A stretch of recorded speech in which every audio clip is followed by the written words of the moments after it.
গত ১৬ মাসে বিশ্বের বিভিন্ন দেশ থেকে ৫,৪০২ জন পাকিস্তানি ভিক্ষুককে ইসলামাবাদে ফেরত পাঠানো হয়েছে। এর মধ্যে শুধু সৌদি আরবে ৫,০৩৩ জন পাকিস্তানি ভিক্ষুককে ফেরত পাঠায়। বুধবার পাকিস্তানের স্বরাষ্ট্র মন্ত্রণালয় জাতীয় পরিষদে বিভিন্ন দেশ থেকে বিতাড়িত পাকিস্তানি ভিক্ষুকদের তালিকা প্রকাশ করেছে। পরিসংখ্যানে বলা হয়েছে ২০২৪ সাল থেকে বিভিন্ন দেশ থেকে ৫,৪০২ জন পাকিস্তানি ভিক্ষুককে ফেরত পাঠানো হয়েছে। সৌদি আরব, ইরাক, মালয়েশিয়া, সংযুক্ত আরব আমিরাত, কাতার এবং ওমান থেকে পাকিস্তানি ভিক্ষুকদের ফেরত পাঠানো হয়। প্রতিবেদনে বলা হয়, সৌদি ছাড়াও ইরাক থেকে ২৪২ জন, মালয়েশিয়া থেকে ৫৫ জন এবং সংযুক্ত আরব আমিরাত থেকে ৪৯ জন ভিক্ষুককে পাকিস্তানে ফেরত পাঠানো হয়েছে। এছাড়া বিভিন্ন দেশ থেকে ২০২৫ সালে মোট ৫৫২ জন পাকিস্তানি ভিক্ষুককে ফেরত পাঠানো হয়।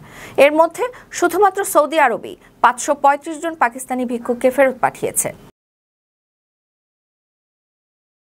আপনার স্বপ্নগুলো আকাশ ছুবে প্রবাসীর হেলিকপ্টারের মাধ্যমে। বিয়ে, জন্মদিন অথবা যে কোনো বিশেষ প্রয়োজনে হেলিকপ্টার ভাড়া করতে যোগাযোগ করুন স্ক্রিনে দেয়া নাম্বারে। প্রবাসীর হেলিকপ্টার, নিরাপদ ও সাশ্রয়ী বাহনের বিশ্বস্ত নাম।